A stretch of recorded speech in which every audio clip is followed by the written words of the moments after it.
संपूर्ण ब्रज साक्षात राधा कृष्ण का प्रकट स्वरूप है। उसमें गिरिराज जी ब्रजमंडल का हृदय है, साक्षात श्री कृष्ण है। और उसमें भी यह चंद्र सरोवर सारस्वत कल्प की लीला के अनुसार भगवान श्री कृष्ण की महारास स्थली, पुष्टि मार्ग के जहाज, उद्धव जी के अवतार, महाकवि सूरदास जी ने 73 वर्ष रहकर यहाँ अपने श्याम को रिझाया है। 1.25 लाख पदों की रचना, ऐसा कहा जाता है कि इसी स्थान पर बैठकर उन्होंने की। वल्लभकुल का भी यह एक महान तीर्थ है और इस महान तीर्थ को जागृत करने का श्रेय 2 महापुरुषों को है। एक पूज्य बाबा श्री ठाकुरदास जी महाराज, पंडित जी महाराज की आज्ञा से वे यहाँ आकर विराजे। और आज जो कुछ दिख रहा है संस्कार ब्रजवासियों में, ये जो कुछ उत्सव भाव भक्ति दिख रही, इसमें बाबा का योगदान है। बाबा यहाँ विराजे, बाबा ब्रजवासियों से प्रेम करते और ब्रजवासी बाबा से प्रेम करते। पूज्य सदगुरुदेव श्री गणेश दास जी भक्तमाली जी का भी संबंध यहाँ से, इस गांव से, ब्रजवासियों से बड़ी घनिष्ठता पूर्वक रहा, अंतिम क्षण तक रहा। ब्रजवासियों ने महाराज जी को अपना बाबा माना और महाराज जी ने गांव को अपना गांव माना। पूज्य बाबा ठाकुरदास जी यहाँ विराजते, निरंतर गो चिंतन उनको बना रहता था। एक कसाई एक देसी बछड़ा ले जा रहा था, उस बछड़े को देखकर बाबा को दया आई और बाबा ने किसी व्यक्ति से कहकर कसाई से बछड़ा खरीद लिया गया और उस एक बछड़े को बचाने से यहाँ गौशाला का आरंभ हुआ। फिर पूज्य गुरुदेव श्री गणेश दास जी भक्तमाली जी महाराज की अध्यक्षता में एक समिति का गठन हुआ और यहाँ गौशाला विधिवत आरंभ हुई। अपने समय की सबसे पुरानी गौशाला ये है। इस गौशाला से अनेक गौशालाओं का जन्म हुआ। आज तक इस गौशाला के माध्यम से सैकड़ों ब्रजवासियों के घरों में गोपालन आरंभ हुआ और हजारों की संख्या में गोवंश के प्राण बचाए गए। तो यह एक उत्तम आदर्श गौशाला है। पुस्तकालय भी है, शिक्षण संस्थान भी है, औषधालय भी है और यह निरंतर प्रगति के पथ पर अग्रसर है। आज आवश्यकता है सभी गोभक्त, राष्ट्रभक्त, भारतीय सनातन विचारधारा में श्रद्धा रखने वाले लोग, वैष्णवजन, सबके सहयोग की आवश्यकता है और प्रेम से गौशाला को सब अपनी मान करके इसमें सहयोग करें। ऐसी है विनय पत्रिका। ऐसा अनुपम ग्रंथ है गोस्वामी तुलसीदास जी महाराज का कि इस एकमात्र ग्रंथ का आश्रय कोई साधक ले ले तो साधक जीवन के समस्त प्रश्नों का समाधान हो जाएगा। भगवत प्राप्ति का मार्ग प्रशस्त ही नहीं हो जाएगा, ईमानदारी से यदि विनय पत्रिका का चिंतन करे, उसे अपना जीवन बनावे तो इसी शरीर से इसी जन्म में निश्चित भगवत साक्षात्कार हो जाएगा, इसमें कोई संदेह नहीं। समर्थ सद्गुरु जो कार्य करते हैं वही कार्य विनय पत्रिका करती है। जैसे अष्टादश पुराणों का सार सर्वस्व फलरूप श्रीमद् भागवत है और भागवत को लिखने के बाद भगवान व्यास पूर्ण संतुष्ट हुए, फिर और कुछ जीवों के कल्याण के लिए लिखने की आवश्यकता नहीं है, अब हमारा प्रयोजन पूर्ण हो गया, ऐसा भगवान व्यास जी ने समझा।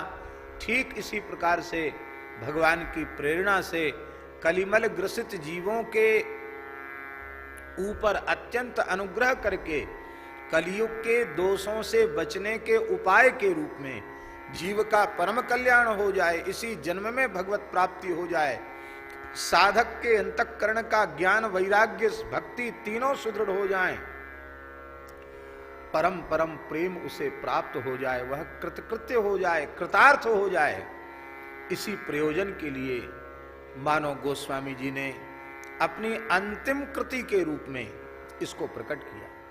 इसको YouTube पर प्रचारित भी किया जा रहा है, इस प्रसारण भी इसका किया जा रहा है। उसको जो भी देखेंगे उन्हें घर बैठे नित्य सत्संग प्राप्त हो जाएगा। और हम ऐसा अनुभव करते हैं कि उन्हें यह नहीं लगेगा, जितनी देर वे सुनेंगे उनको नहीं लगेगा कि हम वृंदावन से दूर हैं। आप अपने घर में बैठकर यह अनुभव करेंगे कि हम संतों के, गुरुजनों के चरणों में, श्रीधाम वृंदावन में ही भावमय स्वरूप से बैठकर श्री विनय पत्रिका के माध्यम से सत्संग, और फिर स्नान करके बीच में ट्यूबवेल पर नहाए तो तिलक स्वरूप भी सब जय सिया राम। कपड़े भी गीले, क्योंकि संस्कार के बाद दूसरा कपड़ा ले नहीं सकते, तो एक तौलिया पहने, एक तौलिया कंधे पर डाले। और एक दो चार साधु भी ऐसे ही थे, सब अवधूत जैसे। वो साथ में एक महानुभाव थे, वो बैंक के बड़े अधिकारी थे, उनको भी स्नान करा दिया, तो वो भी एक तौलिया लगाए, उघारे पुघारे वो भी। महाराज वो पागलों की ऐसी जमात हम लोगों की थी कि जिसको देखकर वो जो बड़े होटल हैं उनमें लोग घुसने नहीं देते हैं, ऐसे आदमी जो पागल जो कौन घुसने दे उनको। पर उन लोगों ने तो पहले से फ़ोन से संपर्क था, बड़े आव भगत पूर्वक ले गए। तो हमने कहा भाई हम लोग तो साधु हैं, चाय जैसे हैं, हर समय एक जैसे ही हैं, लेकिन आपको संकोच नहीं लगा, तौलिया लगा के उघारे पुघारे आप वहाँ चले गए, आपको संकोच नहीं हुआ। उन अधिकारी से मैंने पूछा, उन्होंने कहा महाराज जी हम जहाँ अधिकारी हैं वहाँ अधिकारी हैं, यहाँ तो आपके सेवक के रूप में चल रहे हैं, तो जैसे आप हैं वैसे हम आपके अनुगत हैं, तो आपके जैसी रहेंगे। हमें कोई हंसेगा, हमें कोई कुछ कहेगा, इससे हमें क्या लेना देना।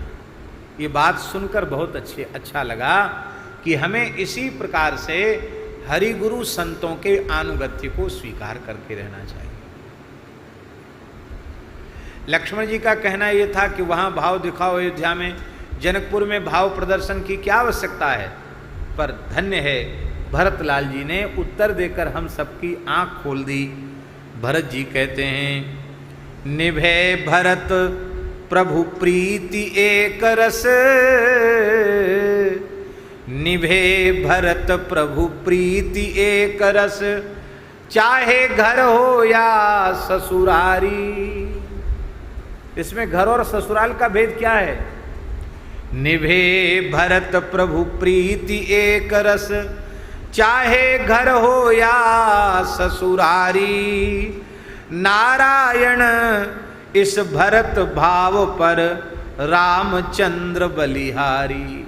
नारायण इस भरत भाव पर रामचंद्र बलिहारी। हाँ लखन लाल बलिहारी, हाँ रिपुसूदन बलिहारी। तीनों भैया भरत जी के भाव पर बलिहारी चले गए। ये है श्री भरत जी का भाव। इसलिए कोहबर द्वार रोक के सारी, सहज गारी गावें। हुलसी भरत सिय पगदासी के सन्मुख शीस नवावें। मोकू मार्ग कौन दिलावे भैया भरत के बिना। मोको मार्ग कौन दिलावे भैया भरत के बिना। मेरो पल पल बीतो जावे भैया भरत के बिना। बोलो श्री भरत जी महाराज की जय। तो भरत जी का प्रेम ऐसा अद्भुत अनुपम प्रेम है जिसमें वे युगल पादारविंद रस रसिक मधुकर के रूप में जीवन पर्यंत युगल चरण कमल रस का मकरंद का आस्वादन करते रहते हैं। जैसे भौरा कमल में आत्म विभोर रहता है, सुध बुध भूला रहता है, ऐसी भरत जी श्री सीताराम जी के चरण कमल मकरंद रस का अनुभव करते हुए शरीर और संसार की सुध बुध निरंतर भूले रहते हैं। उसी प्रेम में सराबोर रहते हैं।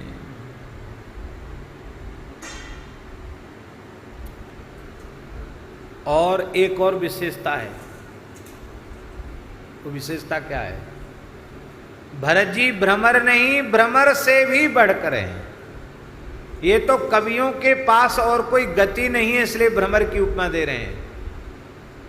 सच्ची बात है कि वो भ्रमर से भी विलक्षण हैं, क्योंकि भ्रमर तो अन्य अन्य फूलों का रस लेता भी है और फिर जाकर कमल में पहुंचकर अनन्य भाव से आश्रित होता है। लेकिन भरत जी तो ऐसे रसिक हैं कि श्री सीताराम जी के चरण कमल मकरंद रस के अतिरिक्त और कोई रस जीवन में लिया ही नहीं, और किसी की ओर आपने ताका झांका नहीं, देखा तक नहीं। इसलिए भ्रमर की जो भक्ति है ना, वो व्यभिचारिणी भक्ति है, व्यभिचरित होने वाली भक्ति है। किंतु भरत जी की भक्ति पूरी तरह अव्यभिचारिणी है, श्री सीताराम जी के चरणों में ही समर्पित है। इसलिए भरत जी तो भ्रमर से भी बड़े हैं, पराकाष्ठा हैं प्रेम की, भाव की, भक्ति की, समर्पण की पराकाष्ठा हैं।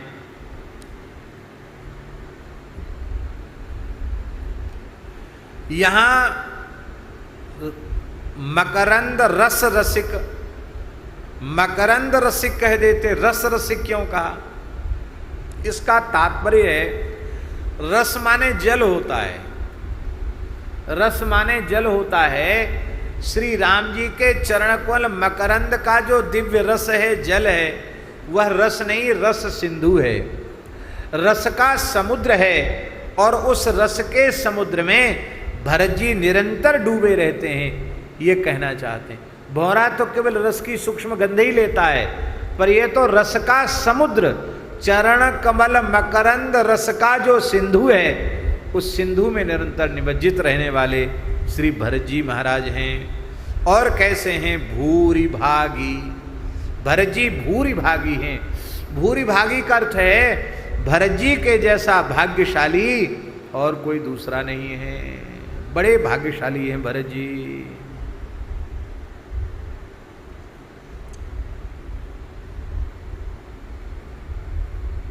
अयोध्या कांड में गोस्वामी जी के शब्दों में भरत जी के संबंध में, भूरि भाग भाजन भयऊ मोहि समेत बलि जाऊं, जो तुमरे मन छाड़ी छल की निराम पद ठाऊं। छल छाड़ करके राम जी के पद में आपकी मति स्थिर हो गई है। इसका अर्थ है शरीर संसार से जिसकी बुद्धि हट करके भगवान के चरण कमलों में लग जाए, वही महान भाग्यशाली कहलाने का अधिकारी है। चरणों में जो लग गया वो बड़भागी है। अहिल्या जी के प्रसंग में गोस्वामी जी क्या कहते हैं? अतिशय बड़भागी चरणन लागी। अहिल्या अतिशय बड़भागी है। क्यों? अतिशय बड़भागी चरणन लागी, राम जी के चरण कमलों में समर्पित है। सुतीक्ष्ण जी महाराज राम जी का दर्शन करते हैं तो क्या कहते हैं? परयु लकुट इव चरणन लागी, प्रेम मगन मुनि बर बड़ भागी। उनको भूरि भाग बड़भागी कहा। लकुट के समान सुतीक्ष्ण जी महाराज श्री राम जी के चरणों में पड़ गए, यही उनका भूरि भाग्य है। इसलिए श्री भरद्वाज महर्षि तीर्थराज प्रयाग में विराजमान महर्षि भरद्वाज क्या कह रहे हैं? सकल सुमंगल मूल जग रघुबर चरण सने, सो तुम्हार धनु जीवन प्राणा, भूरि भाग को तुम्हीं समाना। संपूर्ण सुमंगलों का मूल श्री सीताराम जी के चरण कमलों में प्रेम है, अनुराग है। और वह प्रेम है भरतलाल जी, तुम्हें चरण कमलों का प्रेम प्राप्त है। इसलिए भूरि भाग को तुम ही समाना, तुमसे बड़ा महान भाग्यशाली, भूरि भाग्यशाली और कोई दूसरा नहीं है। और भरत जी कैसे हैं? गोस्वामी जी कहते भुवन भूषण भानुवंश भूषण भूमिपाल मणि रामचंद्रानुरागी।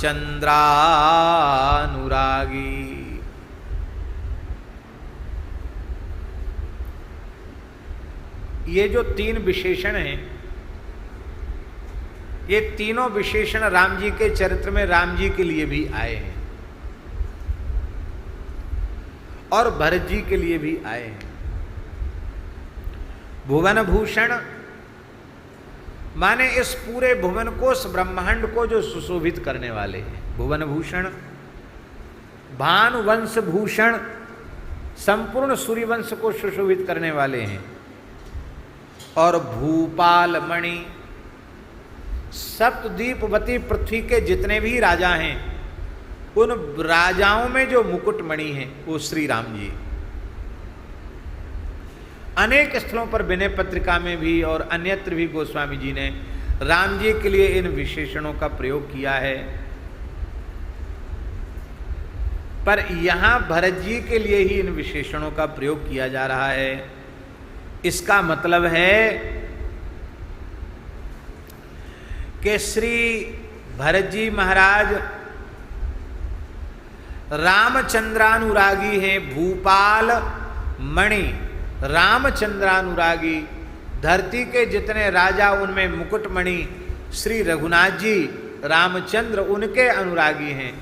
इसका मतलब है किसी निर्गुण निराकार निर्विशेष नाम रूप से रहित के उपासक भरत जी नहीं है, ये रसमय भाव है।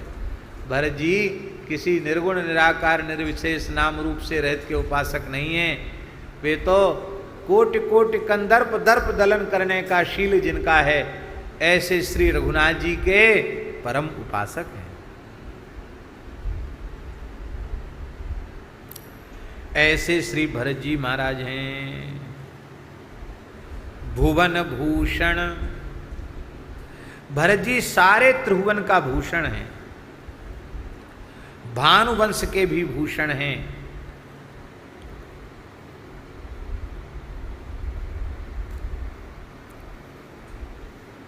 और उनका वैराग्य कैसा है? रामचंद्र के अनुरागी तो वे हैं ही, उनका वैराग्य कैसा है? जयति विबुधेश धनदादि दुर्लभ महा राज सम्राज सुख पद विरागी।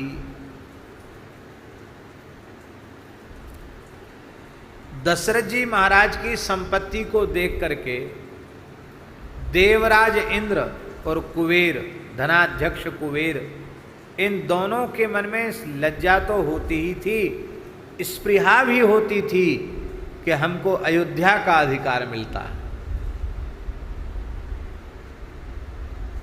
अवधराज सुरराज सिहाही दशरथ धन सुनि धनद लजाही। ऐसे अयोध्या का राज्य सिंहासन जो भरत जी को बिना किसी विरोध के प्राप्त हो रहा था। मंत्री भी इस पक्ष में थे कि भरत जी को राजा बनाया जाना चाहिए। तीनों माता, कैकेयी तो थी ही, कौशल्या सुमित्रा भी इसी पक्ष में थी कि राम जी अब जंगल में चले गए हैं, अराजकता नहीं रहनी चाहिए, भरत जी को राज्य स्वीकार कर लेना चाहिए। कहां तक कहें, गुरु वशिष्ठ जी भी बार बार यही कह रहे थे कि नहीं, पिताजी ने जिसको राज्य देने की घोषणा की है, तो यदि तुम राज्य नहीं लोगे तो पिता के सत्य की रक्षा कैसे होगी, तुम्हारी माता को दिए गए वर की रक्षा कैसे होगी। इसलिए पिता के सत्य की रक्षा करने के लिए राम जी बन गए हैं, तो पिता के ही सत्य की रक्षा के लिए तुम्हें राज सिंहासन स्वीकार कर लेना चाहिए।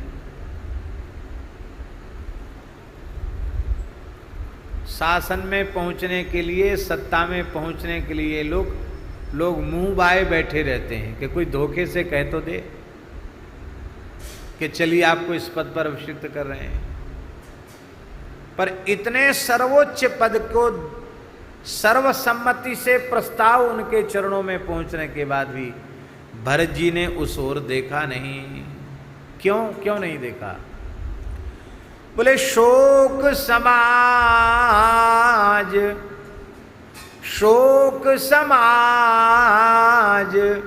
राज विनिल के ही लेखे, लखन राम सिय पद बिनु देखे। भरत जी महाराज कहते हैं कि जिस राज्य को स्वीकार करने का प्रस्ताव आप सब लोग मेरे समक्ष रख रहे हैं, उस राज्य को तो हम शोक का समाज समझते हैं। श्री सीताराम लक्ष्मण के चरण कमलों के दर्शन के बिना वह तो शोक का समाज है। इसलिए मोरी बात सब बिनु रघुराई, राम जी के बिना मेरे लिए यह सब व्यर्थ है, हमें इसकी कोई आवश्यकता नहीं। अब हम आपसे ही पूछते हैं कि राज्य को कोई आधी व्याधि शोक समझे तो शोक को कोई क्यों लेगा, क्यों बटोरेगा? इसलिए भरत जी ने उसे ग्रहण नहीं किया। इन महात्माओं से पूछो कि भाई घर द्वार छोड़ के बाबा जी क्यों बन गए? बहुत से ऐसे भी होते हैं कि जिनको बहुत भारी कोई समस्या में ग्रसित हैं, अब बहुत परेशान थे तो चलो कोई बात नहीं, महात्माओं में सुख से रोटी तो मिलेगी और कुछ नहीं तो भोजन करेंगे, विश्राम करेंगे, आनंद से सुख की नींद सोएंगे। और संसार में बड़ा झंझट है, बड़ा संकट है। हमारे पूज्य पहाड़ी बाबा महाराज कहते थे कि एक पंडित जी थे, उनके 4 बालक थे। तो उनमें एक बालक था, वो कवि था। हमारे शूरश्याम के ब्रज साहित्य परिषद न्यास के कविवर जी भी विराजमान हैं।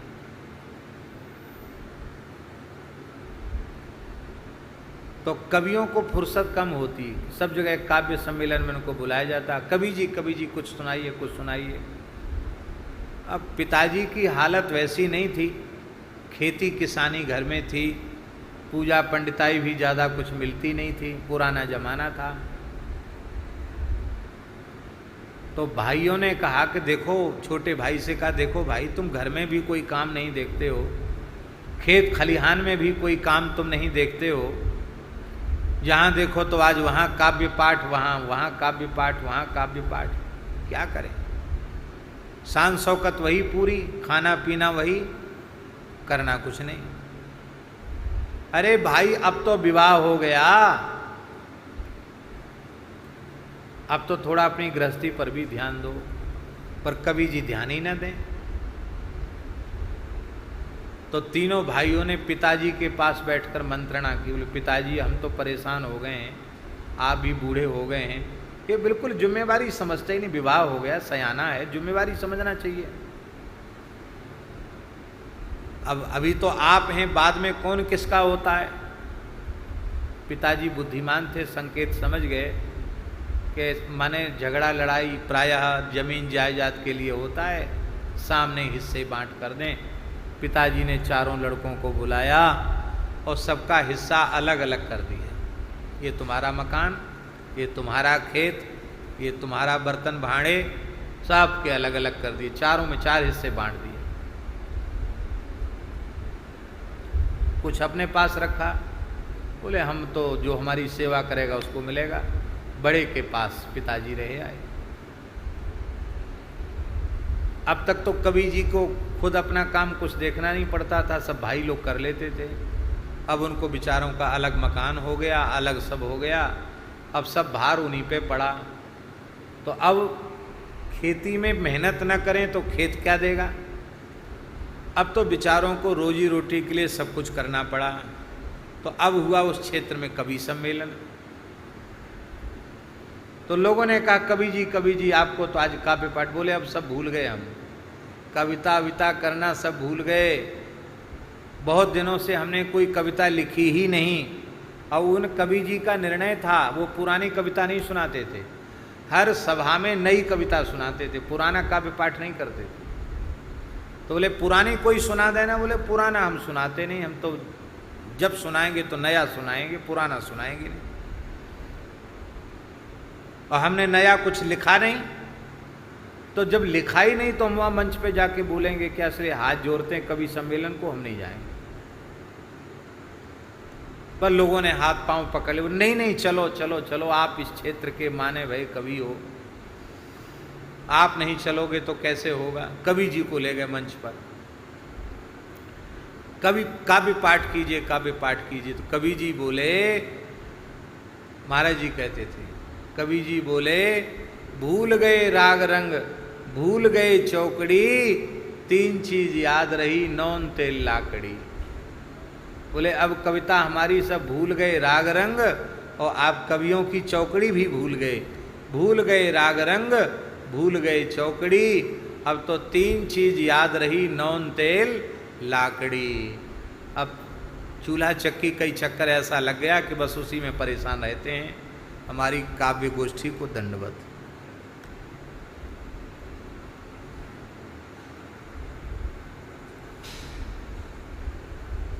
बोलो भक्तवत्सल भगवान की जय।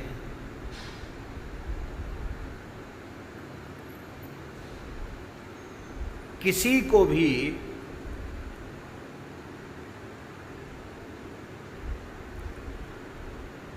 यहां एक विशेष बात है कि श्री भरत जी महाराज, उनको सर्वसम्मति से सिंहासन प्राप्त हो रहा है, लेकिन उस पद को, उस अधिकार को वे शोक का समाज समझते हैं। तो हम निवेदन यह कर रहे थे कि बहुत बार ऐसा भी होता है कि संसारी अभाव से ग्रसित लोग भी, और भोजन वस्त्र ठीक से मिल जाएगा, हो सकता कुछ ऊपर से द्रव्य भी मिल जाएगा, इस लालसा में कई बार घर छोड़ देते हैं। पर इस प्रकार से जो ग्रह त्याग करने वाले हैं, उनका ग्रह त्याग करना सार्थक नहीं होता है, क्योंकि विषय के प्रति आकर्षण उनके चित्त में बना हुआ है। तो जिन वस्तुओं को अभिलषित मानकर, जिन वस्तुओं की प्राप्ति को लक्ष्य बनाकर उन्होंने ग्रह त्याग किया है, वे वस्तुएं जब उनको मिल जाएंगी तो उन वस्तुओं को पाकर वे बड़े संतुष्ट हो जाएंगे। वाह, अब क्या, अब तो बहुत अच्छा है। फिर भगवान मिलें तो अच्छा, न मिलें तो और अच्छा, उन्हें क्या लेना देना भगवान से, अपना काम पूरा होना चाहिए। और कहीं भाग्य से, दुर्भाग्य से, सौभाग्य से किसी मठ के मठाधीश बन गए तब तो क्या कहना, महंत श्री महंत बन गए तब तो क्या कहना, भाग्य जग जाएगा तो ये भी हो जाएगा।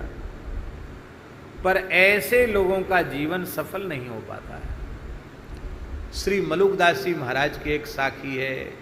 मलुकदास जी महाराज कहते हैं, माया मगन महंत के, तुम मत बैठो पास। बड़े से बड़ा महंत, श्री महंत जगत गुरु ही क्यों न हो, यदि भजन में मग्न नहीं है, केवल रुपया कौड़ी कौड़ी, रुपया पैसा, पद प्रतिष्ठा, मान बढ़ाई, इसी के आकर्षण में डूबा हुआ है, तो माया मगन महंत के, तुम मत बैठो पास। क्यों? कौड़ी लागे लड़ी मरे, कथनी कथे 50। कौड़ी लागे लड़ी मरे, कथनी कथे 50।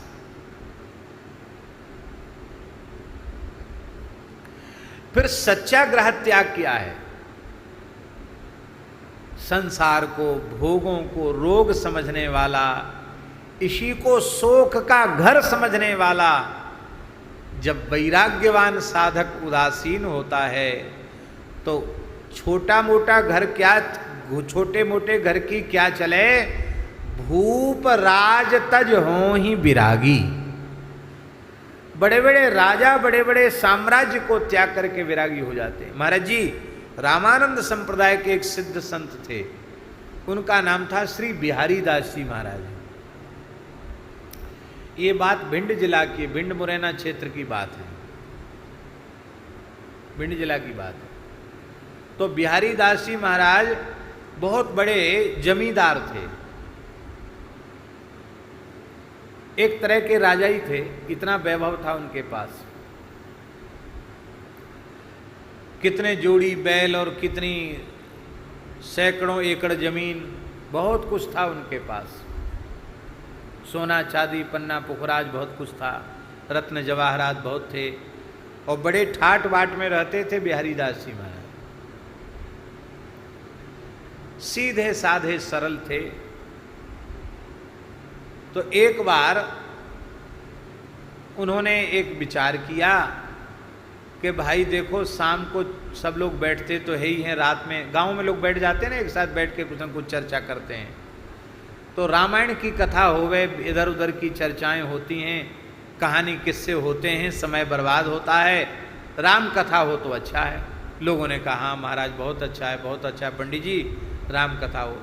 तो गांव के जो पंडित जी थे वो कुछ विशेष विद्वान माने जाते थे तो नहीं कोई बहुत बड़े पंडित, लेकिन अब गांव में वही विद्वान माने जाते थे। वो बाँच करके मानस सुनाते थे। तो बिहारी पंडित जी प्रेम से कथा सुनते।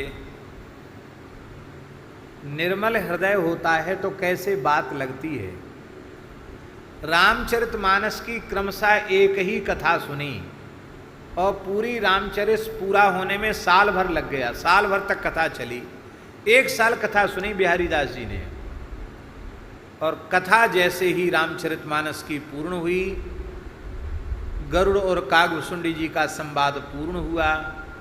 पूर्ण होते ही वे रोने लग गए और उन्होंने अपने परिवार के लोगों को बुलाया। बोले भाई अब जिसको जो चाहिए हो वो ले जाओ।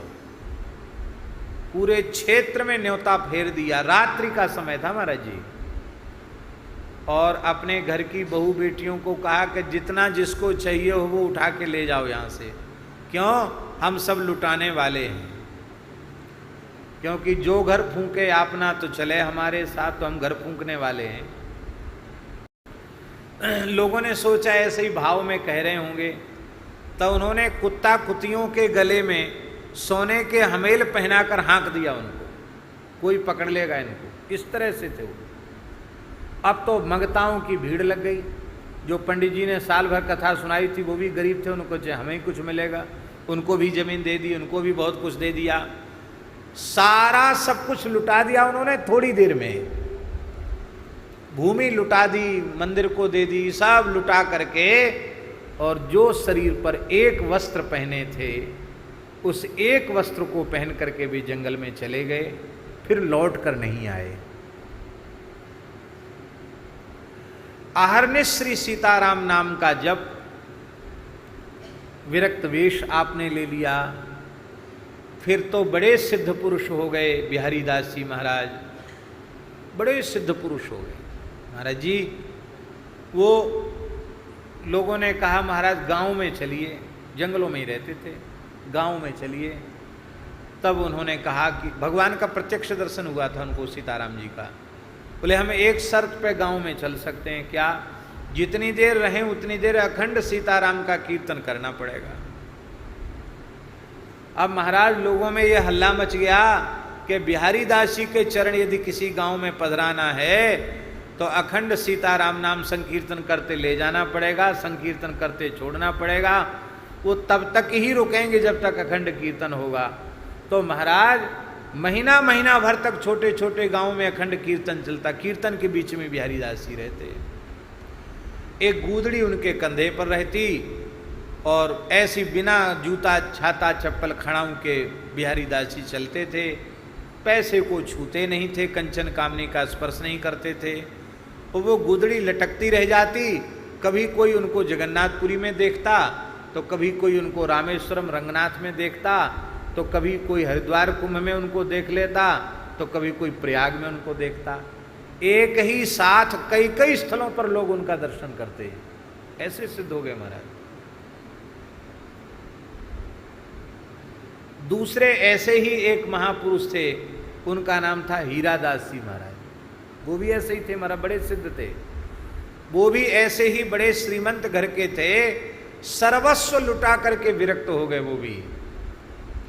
और वो तो ऐसे थे, उनके स्थान का हम दर्शन करके आए, हीरादास जी महाराज के स्थान का। तो धूना में टिक्कड़ बनते रहते थे, मोटे मोटे टिक्कड़, और खूब गाय का घी उसमें रख करके गुड़ या चटनी दे करके, कोई आओ टिक्कड़ खाओ। हर समय 24 घंटे टिक्कड़ तैयार। पर शर्त यही है, टिक्कड़ खाने को उसी को मिलेगा जो अम्बेडकर कीर्तन करेगा, सीताराम सीताराम करेगा। तो कुछ लोग टिक्कड़ बनाते रहते और कुछ लोग पवाते रहते। बनाने वाले भी सीताराम सीताराम और खाने वाले भी सीताराम सीताराम। तो एक बार हीरादास जी महाराज हंसने लग गए। तो राजाशाही जमाना था, ये गोहद की बात है, गोहद है ना भिंड जिला में गोहद।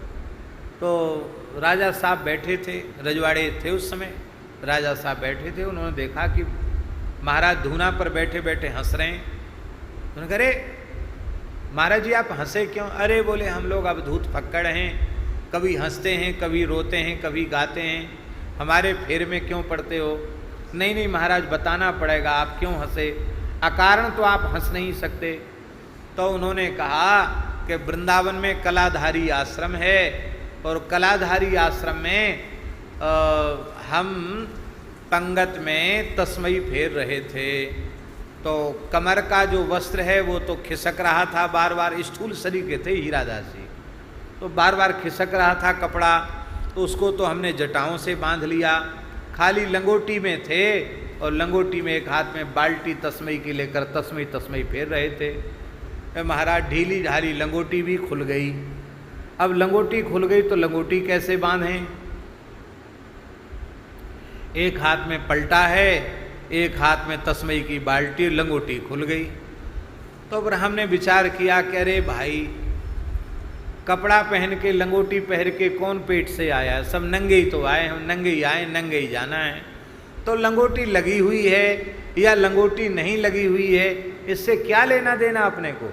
अपने सेवा छूट जाएगी, सेवा नहीं छूटनी चाहिए। तो लंगोटी खुल गई तो खुल गई, तस्मई फेरने लगे। तो सब साधु हंसने लगे हमारी लंगोटी खुली देखकर। साधु हंसने लगे तो साधुओं को देखकर हमको भी हंसी आ गई। अब वो राजा साहब ने सोचा कि महात्मा लोग भी अपनी प्रतिष्ठा बनाने के लिए कई बार बहुत सी बातें ऐसी हाँक देते हैं। अरे बाबा तो यहाँ से कहीं गए नहीं, कहते हैं वृंदावन कलाधारी आश्रम में तस्मई फेर रहे हैं। तुरंत उन्होंने सेवक से कहा कि आज का समय नोट करो। समय नोट कर लिया गया। कितने बजकर कितने मिनट पर महाराज ने ये बात कही। तुरंत घुड़सवार भेजे, वृंदावन जाओ, पता लगाओ कलाधारी आश्रम में। यहाँ महंत जी के पास राजा के सेवक आए और जब पूछा तो और आश्चर्य का ठिकाना नहीं था। महंत जी बोले, हीरादास जी तो आज ही गए हैं यहाँ से, पता नहीं कहाँ। 15-20 दिन से वो यहीं थे और भंडारा ही रोज उनकी तरफ से ही चल रहा था।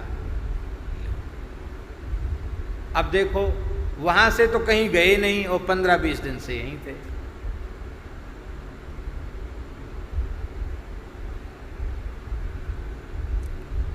ये बात हम इसलिए कह रहे हैं कि तीव्र वैराग्य पूर्वक जब ग्रह त्याग करते हैं और ईमानदारी से भजन करके अपने लक्ष्य को प्राप्त कर लेते हैं, तो फिर उनको कर्म बंधन, देह बंधन नहीं रह जाता है। उनका देह केवल अपने प्रारब्ध को पूर्ण करता है। पर ऐसा त्याग, ऐसा वैराग्य तभी होगा जब विषय को विष समझा जाएगा, भोग को रोग समझा जाएगा, संपत्ति को विपत्ति समझा जाएगा, तब ऐसा वैराग्य होगा। और यहाँ तो छोटे छोटे वस्तु व्यक्ति पदार्थ से हम अपना मन नहीं हटा पाते हैं। और भरतलाल जी का वैराग्य कैसा अद्भुत वैराग्य कि जिस अयोध्या के राज सिंहासन को देख करके इंद्र के मन में लालसा जग जाए, कुबेर के मन में लज्जा आ जाए, उस राज्य सिंहासन पर बैठकर सम्राट पद पर अभिषेक कराने के प्रस्ताव को भरत जी ने ठुकरा दिया। वे कहते हैं ये राज समाज तो हमारे लिए शोक का घर है, भला शोक का घर कौन लेगा। भूषण बसन भोग सुख भूरी, मन तन बचन तजे तिन तूरी। तृणके के समान त्याग दिए। तेहि पुर बसत भरत बिनु रागा, चंचरीक जिमि चंपक बागा। चंचरीक जिमि चंपक बागा। महर्षि भरद्वाज का जो आतिथ्य प्रयाग में हुआ, उस आतिथ्य में ब्रह्मलोक तक का वैभव महर्षि भरद्वाज ने अपने तपोबल से वहां प्रकट कर दिया। महाराज जी, उस पूरे प्रकरण को समझने के लिए वाल्मीकि रामायण में जो प्रसंग है उसे देखना चाहिए। एक एक अयोध्यावासी की सेवा में 10-10, 20-20 अप्सराएं थी।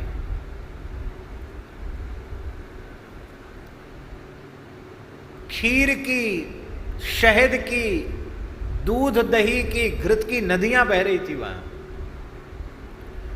जितने वृक्ष थे सब कल्प वृक्ष थे, जो चाहो सो प्रकट हो जाए। गंधर्व गुण गा रहे हैं, अप्सराएं नृत्य कर रही हैं, दिव्य चंदन का अंगराग, जो वस्तु बढ़िया से बढ़िया खाने की इच्छा हो तुरंत उपलब्ध। मणियों के महल बने हुए हैं, मणियों के दीपक जल रहे हैं। अयोध्यावासी बोले अब राम जी तो अयोध्या में है नहीं, हम लोग अयोध्या जाके करेंगे ही क्या। चक्रवर्ती महाराज चले ही गए सुरलोक, अयोध्या में अब हमारा है क्या। और राम जी चित्रकूट गए हैं, तो उनके भजन में बाधा डालना भी अच्छा नहीं है। उनको आनंद से चित्रकूट में ही रहने दो। हम लोगों का तो बहुत चमत्कार हो गया, भाग्य जग गया। बाबा जी ने ऐसा आनंद कर दिया, वाह क्या कहना। कभी सपने में नहीं सोच सकते थे। लोग कहते बिना मरे स्वर्ग नाय दिखे, यहाँ तो जीते जी ब्रह्मलोक तक का सुख मिल गया। न अयोध्या जाने की इच्छा थी, न चित्रकूट जाने की इच्छा थी। प्रायः सब लोगों की चित्त की स्थिति ऐसी थी। लेकिन भरत जी चंचरीक जिमि चंपक बागा। संपत्ति छकई भरत छक, मुनि आय सुखिलवार। तेहि निसी आश्रम पिंजरा, राखे भाभिनुसार। जो महल भरत जी के लिए प्रकट किया था, उस महल में एक दिव्य मणिमय सिंहासन था, भरत जी के बैठने के लिए था। लेकिन भरत जी वहाँ बैठे नहीं। उनकी तन्मयता ऐसी थी कि उन्हें तो सिंहासनासीन श्री सीताराम जी दिखाई पड़े। महर्षि वाल्मीकि कहते हैं बालव व्यजन मादाय। एक पंखा भरत जी ने अपने हाथ में ले लिया और पूरी रात सिंहासन को ही पंखा झल रहे हैं। लोग तो यही समझते हैं भरत जी के नेत्रों से प्रेमाश्रु जल बह रहा है और वे खाली सिंहासन पर पंखा कर रहे हैं। लेकिन नहीं, भरत जी की भावना के अनुरूप श्री सीताराम जी उस सिंहासन पर विराज रहे थे और भरत जी पूरी रात युगल सरकार की पंखा सेवा, व्यजन सेवा करते रहे। ऐसे श्री भरत जी महाराज जिन्होंने जयति विबुधेश धनदादि दुर्लभ, महाराज सम्राज सुख पद विरागी। ऐसे सम्राट का जो पद है, उस सम्राट पद सुख से भी जिनका मन विरक्त हो गया, ऐसे वैरागी हैं। क्योंकि रमा विलास राम अनुरागी, तजत बमन इव नर बड़ भागी। अनुराग की अनुभूति कैसे हो? हमारे हृदय में भगवान के प्रति अनुराग है, प्रेम है, ये हमें कैसे पता चले? इसकी अनुभूति का प्रकार क्या है? इसकी अनुभूति का प्रकार यही है, जितने अंश में हमारा मन शरीर संसार से भोगों से निवृत्त हो जाएगा, उतने ही अंश में भगवान के चरण कमलों में हमारा प्रेम हो जाएगा। सर्वांश में जिनका मन, जिनकी वृत्ति लौकिक पारलौकिक भोगों से, शरीर संसार से हट चुकी है, उनकी परिपूर्ण प्रीति भगवान के चरणों में हो जाती है। अब ये कोई बताएगा नहीं, ये तो अपनी छाती पे हाथ धर के खुद पूछना पड़ेगा कि अभी आपके अंतःकरण की स्थिति कैसी है और कैसे हैं भरत जी। खड्ग धाराव्रती प्रथम रेखा प्रकट, शुद्ध मति युवती पति प्रेम पागी। भरत जी, खड्ग धारा व्रत प्रथम रेखा प्रकट। देखो, इस प्रेम के पंथ पर चलना, इस प्रेम पथ पर चलना, ये कोई सामान्य बात नहीं है।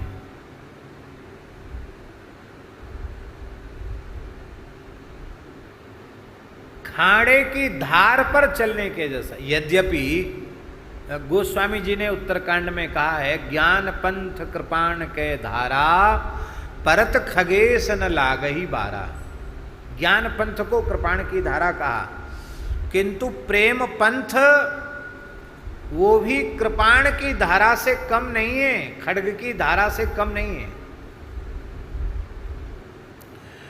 जीवन पर्यंत किसी प्रेमी के द्वारा प्रेमपन का निर्वाह अत्यंत कठिन है। एक रस निर्वाह अत्यंत कठिन है।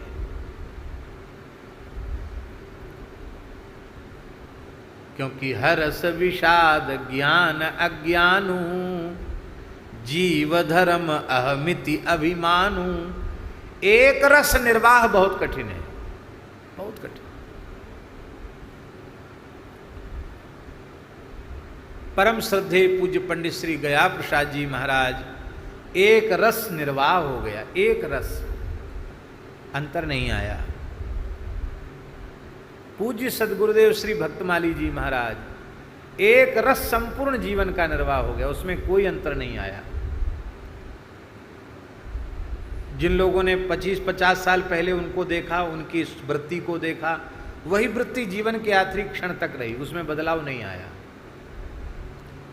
पूज्य बाबा श्री ठाकुरदास जी महाराज, शरीर भले ही असक्त अंतिम में चलकर हो गया, लेकिन बाबा के सिद्धांतों के पालन में दृढ़ता आरंभ से अंत तक एक जैसी बनी रही।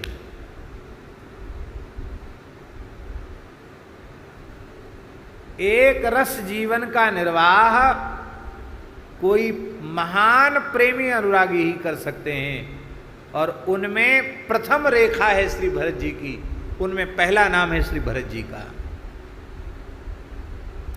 जैसे तलवार की धार पर चलना कठिन है, ऐसे ही इस प्रेम पथ के प्रेम पथ पर चलना भी बड़ा कठिन है।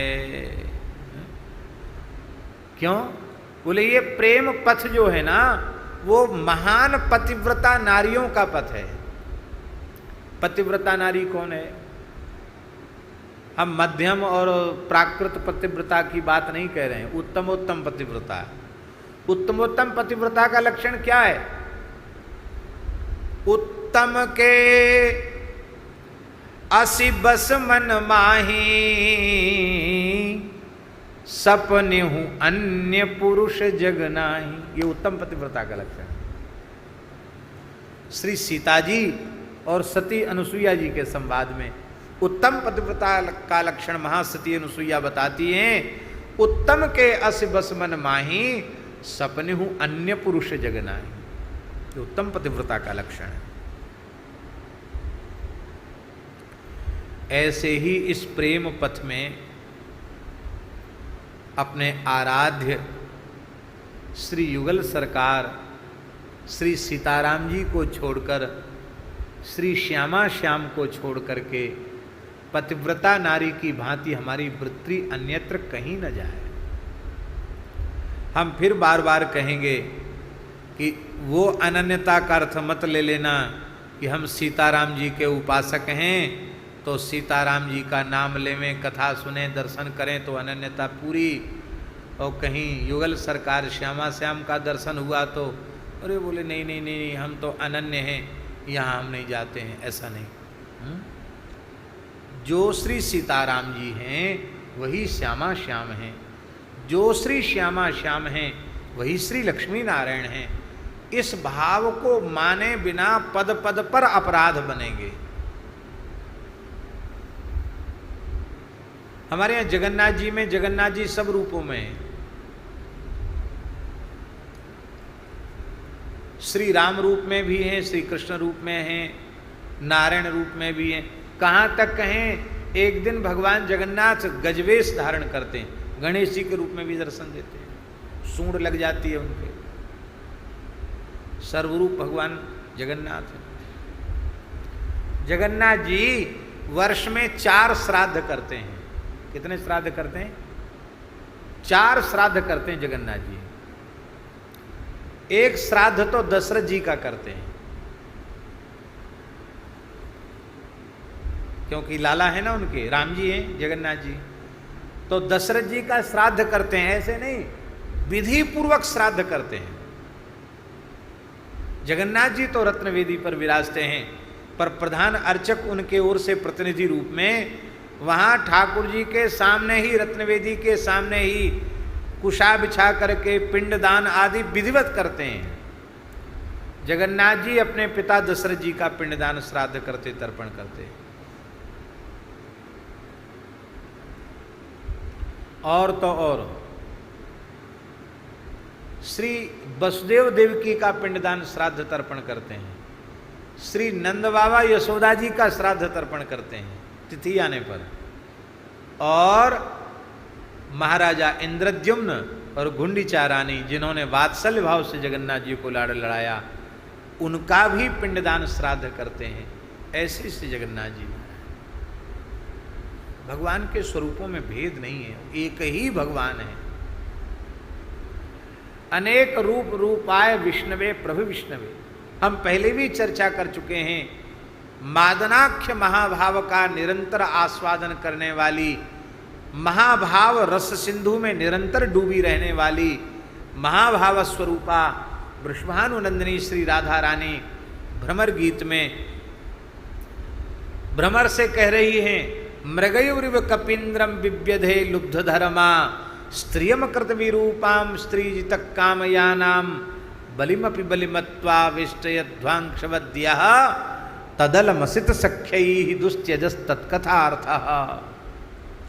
अरे भ्रमर, तू श्याम सुंदर से हमारी संधि का प्रस्ताव लेकर आया है, उनकी ओर से संधि का प्रस्ताव लेके आया है कि हमारी उनकी संधि हो जाए। अरे तू अभी नहीं जानता श्याम सुंदर कैसे हैं, वो तो कई जन्म के कपटी हैं। कौन कौन जन्म के कपटी हैं? बोले रामावतार में इन्होंने बहेलिए के जैसे बाली को बींध डाला, शूर्पणखा के नाक कान काट दिए, और वामन अवतार में बलि की पूजा तो स्वीकार कर ली, और फिर बेचारे को 3 पग पृथ्वी का दान लेकर के 2 पग में ही सर्वस्व नाप करके तीसरे पग में उसको मिथ्याचारी सिद्ध कर दिया, उसको बंधन में डाल दिया। तो महाराज इनके कपटमयी करतूतों से, लीलाओं से हम तो यहाँ तक भर गई हैं तो क्यों बोलती हो फिर उनका नाम? बोले दुस्त्यजस तत्कथार्था। यही तो बात है, वे चाहे जैसे हैं हमारे प्राण जीवन धन हैं, उनका नाम रूप लीला का चिंतन स्मरण यही तो हमारा प्राण है, यही तो हमारा जीवन है। हम निवेदन ये कर रहे हैं कि वे अपने प्राण जीवन धन श्री कृष्ण के राम रूप वामन रूप की लीला का स्मरण कर रही हैं, तो उनकी अनन्यता नष्ट नहीं हो रही है और हमारी अनन्यता नष्ट हो जाएगी। कितने दुख की बात है। गीत गोविंद महाकाव्य में जयदेव महाप्रभु क्या कह रहे हैं? वेदानुद्धरते मत्स्य भगवान, जगन्निवहते भूगोलमुद्विव्रते, 12 अवतार। वेदानुद्धरते जगन्निवहते भूगोलमुद्विव्रते, दैत्यम दारयते नृसिंहावतार, बलिम क्षलयते वामन अवतार, कारुण्यमा तन्मते बुद्धावतार, म्लेक्षान मूर्छयते हलंकलयते बलदेव अवतार, कारुण्यमा तन्मते म्लेक्षान मूर्छयते दशाकृति कृते कृष्णाय तुभ्यम नमः। ये 10 आकृति धारण करने वाले हे श्री कृष्ण तुम्हें प्रणाम। इसलिए भक्तमाल में प्रियादास जी का दृष्टिकोण सबसे सुंदर है। सब ही है नित्य ध्यान करत प्रकाशे चित्त, जैसे रंग पावे वित्त जो पे जाने सार को। भगवान के सभी स्वरूप नित्य हैं। तो खड्ग धारा व्रती का अर्थ है जैसे पतिव्रता नारी की दृष्टि में अपने पति के अतिरिक्त और किसी का अस्तित्व नहीं, ऐसे ही अपने आराध्य चाहे श्री सीताराम जी हों, चाहे श्री लक्ष्मी नारायण जी हों और चाहे श्री राधा कृष्ण भगवान हों, अपने आराध्य श्री युगल सरकार को छोड़ करके जिसकी वृत्ति स्वप्न में भी अन्यत्र कहीं न भटके। और ऐसे श्री प्रेम मूर्ति भरतलाल जी हैं। भरतलाल जी की चित्तवृत्ति श्री सीताराम जी को छोड़कर कहीं जाती ही नहीं है। इस पातिव्रत धर्म के पालन को भी असीधारा व्रत कहा गया। एहि कर नाम सुमिरि संसारा, त्रिय चढ़ी हई पतिव्रत असीधारा। ये असीधारा व्रत है। और इस अनन्य भक्ति पथ पर चलने का जो भाव है, अनन्यता पूर्ण भाव है, इस भाव को श्री भरतलाल जी ने प्रकट किया। कैसा है भरत जी का भाव? सुनि व्रत नेम साधु सकुचाही। भरत जी का प्रेम का नेम और भरत जी की का व्रत, उसको सुन करके बड़े बड़े महात्माओं को भी संकोच हो जाता है। अरे भाई, हम तो कोई नियम धर्म करते नहीं, भरत जी का ऐसा प्रेम। सुनि व्रत नेम साधु सकुचाही, देखी दशा मुनिराज लजाही। उनकी प्रेम की दशा को देख करके बड़े बड़े मुनिराज भी लज्जित हो जाते हैं, कोई उनका अभिमान समाप्त हो जाता है। खड्ग धारा व्रति प्रथम रेखा प्रकट, शुद्धमति युवती पति प्रेम पागी। क्या बढ़िया, धन्य है। तुलसीदास जी की उत्प्रेक्षाएं भी क्या अद्भुत हैं। वे कहते हैं,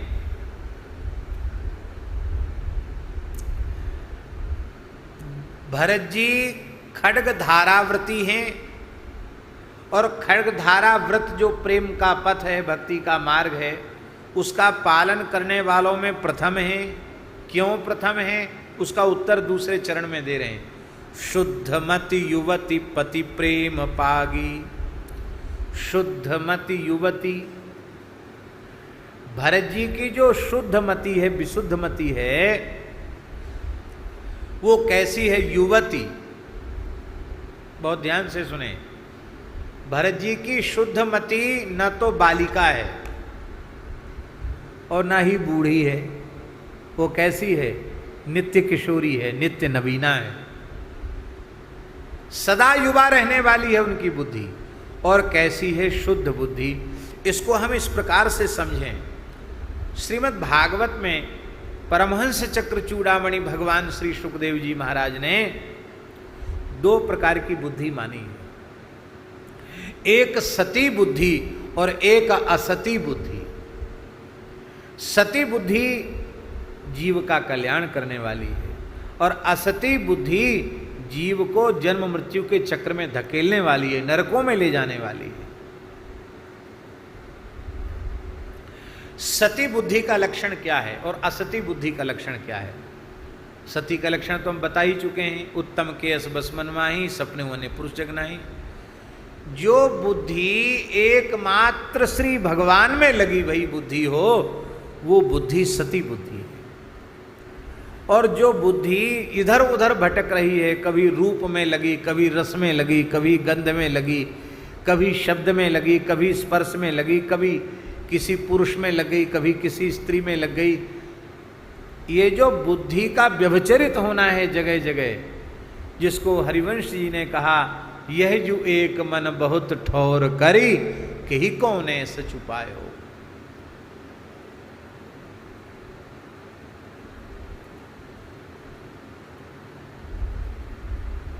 ये असती बुद्धि है, उल्टा बुद्धि।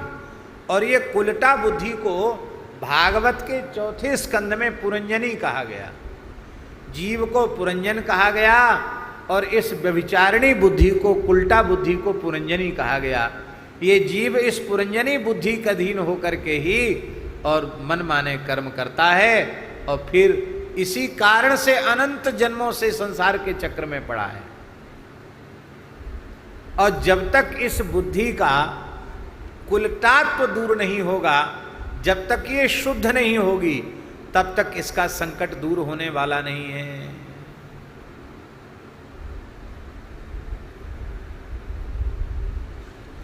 ये शुद्ध कैसे होगी? भीष्म जी की स्तुति है ना,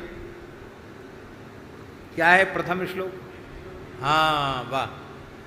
इति मति रूप कल्पिता वितृष्णा भगवती सात्वत पुंगवे विभूम्नि स्वसुख मुपगता क्वचिद विहरतु प्रकृति मुपेयुषि यद भव प्रवाह। भीष्म पितामह कह रहे हैं, इति मति रूप कल्पिता वितृष्णा, वितृष्णा मति ही उपकल्पिता, तृष्णा रहित बुद्धि मुझे प्राप्त हो चुकी है। कैसे? इसका अर्थ है वितृष्ण बुद्धि सती बुद्धि है और सतृष्ण बुद्धि उल्टा बुद्धि है। लौकिक पारलौकिक भोगों को भोगने की लालसा जिस बुद्धि में बनी हुई है वो बुद्धि उल्टा है। और जो बुद्धि सर्वतोभावेन श्री कृष्ण में लगी हुई है वो बुद्धि सती है। तो भीष्म पितामह कह रहे हैं, साधन भक्ति का अनुष्ठान करते करते मेरी बुद्धि का कुलटात्व अब दूर हो चुका है, वो अत्यंत विशुद्ध हो चुकी है। और विशुद्ध होने का प्रमाण क्या है? बोले उसको लौकिक पारलौकिक भोगों की चाह अब नहीं रही, तृष्णा रहित हो चुकी है। और ऐसी जो तृष्णा रहित बुद्धि है, ऐसी बुद्धि रूपी कन्या, उसके तो एकमात्र योग्य वर आप ही हैं। तो मैं अपनी कन्या रूपी, अपनी बुद्धि रूपी कन्या का विवाह आपके साथ कर रहा हूं। ये भीष्म पितामह कह रहे हैं। देखो ध्यान देने की बात महाराज जी, पुरंजन ने तो उसको पत्नी बनाया, नरक चला गया। और भीष्म जी ने उस बुद्धि को पत्नी नहीं बनाया, उसको बेटी बनाया। उसके कुलटात्व को दूर करके उसको विशुद्ध बना दिया, उसको बेटी बनाया। और बेटी बनाया तो ठाकुर जी ने उसका पाणी ग्रहण कर लिया। कहते हैं भरत जी महाराज की बुद्धि शुद्ध युवती के समान है और उस बुद्धि का पाणी ग्रहण उन्होंने किसके साथ किया? बोले उस बुद्धि का, बहुत ध्यान से सुने, शब्दों पर ध्यान दें। शुद्धमती युवती, भरत जी की शुद्धमती जो युवती है उसके पति कौन है? पति। उस शुद्धमती रूपी कन्या को पति के चरणों में, शुद्धमती रूपी युवती को पति के चरणों में लगा दिया। तो पति कौन है? तो पति प्रेम,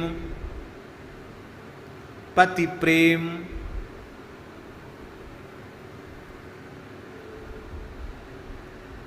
भरत जी की नित्य युवती जो बुद्धि है, सर्वथा कामना वासना से रहित जो नित्य तरुणी जो उनकी बुद्धि है, उस बुद्धि को उन्होंने किसे समर्पित कर दिया? प्रेम पति। उस बुद्धि का पति भगवत प्रेम ही बन गया। अपनी बुद्धि प्रेम तत्व को न्यौछावर कर दी। महाराज जी बुद्धि न्यौछावर नहीं करते हैं, वाणी से कह देते हैं हम आपकी शरण में हैं, थोड़ी देर के लिए मन भी लगा लेते हैं, पर बुद्धि तो महाराज बुद्धि है। बुद्धि को राम जी के चरणों में प्रेम स्वरूप भगवान को समर्पित कर दिया। तो निगम अगम मूरति महेश मति जुवती बराय बरी। मति को जुवती श्री गीतावली में भी गोस्वामी जी ने कहा। इसलिए गीतावली में गोस्वामी जी कहते हैं, हो तो नहीं जो जग जन्म भरत को, हो तो नहीं जो जग जन्म भरत को, तो कपि कहत कृपान धार मग चली आचरण चरत को। यदि भरत जी का जन्म नहीं होता, अवतरण नहीं होता, तो ये प्रेम पथ पर चलना कृपाण की धारा पर चलने के जैसा है। इस पर कौन चल पाता? तो देहली दीपक न्याय से प्रेम ही पति है, और प्रेम पति, पति प्रेम पागी। पति प्रेम में पगी हुई है और प्रेम ही आपका पति है। श्री राम प्रेम में आपकी बुद्धि निरंतर पगी हुई है।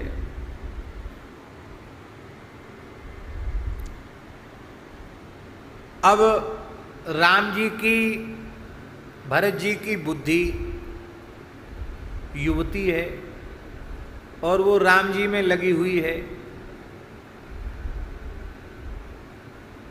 ये कहना थोड़ा सा समीचीन नहीं समझ में आता, क्योंकि बड़े भाई या अन्य के प्रति छोटे भाई की युवती का आसक्त होना, वो तो एक प्रकार से न्याय और सदाचार और मर्यादा के विरुद्ध है। इसलिए तुलसीदास जी महाराज कितने विलक्षण महापुरुष हैं।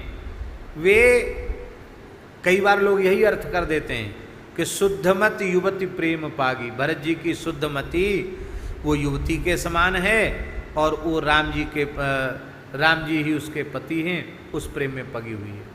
पर नहीं, गोस्वामी जी कहते शुद्धमति युवती पति प्रेम।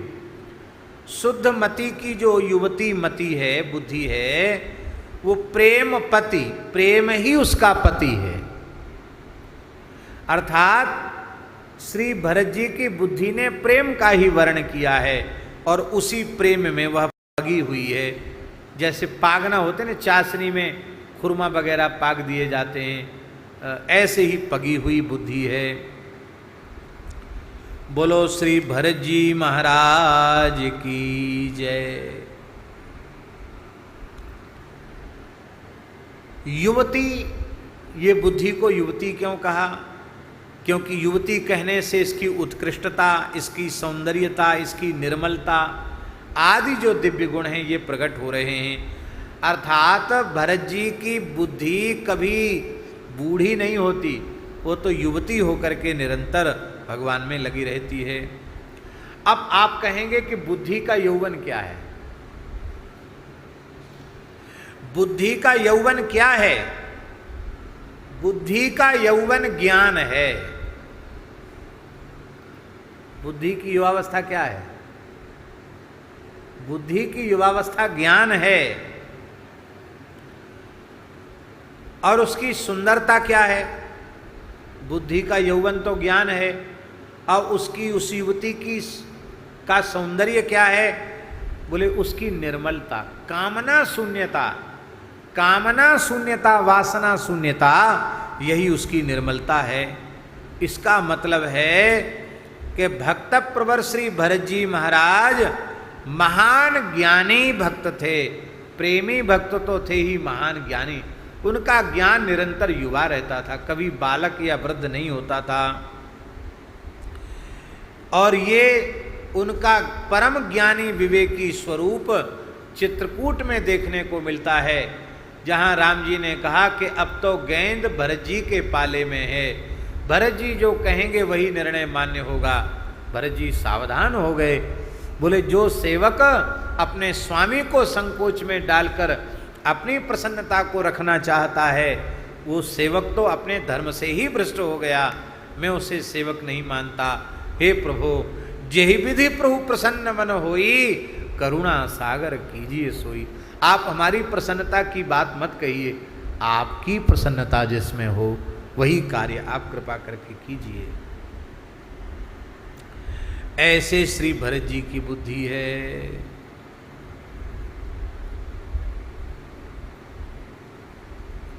और कैसे भरत जी हैं, बोलो भक्तवत्सल भगवान की जय। यद्यपि आज हम इस पद को पूर्ण करना चाहते थे, लेकिन थोड़ा जल्दी जल्दी करेंगे तो उतना रस नहीं आएगा।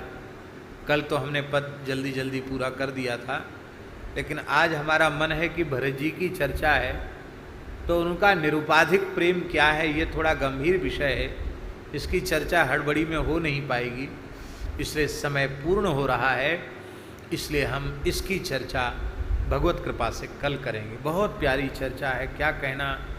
भरत जी का चरित्र तो क्या कहें, भरत जी का चरित्र तो भरत जी के जैसा ही है।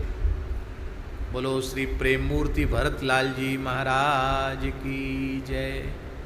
श्री राम जय राम जय जय राम, श्री राम जय राम,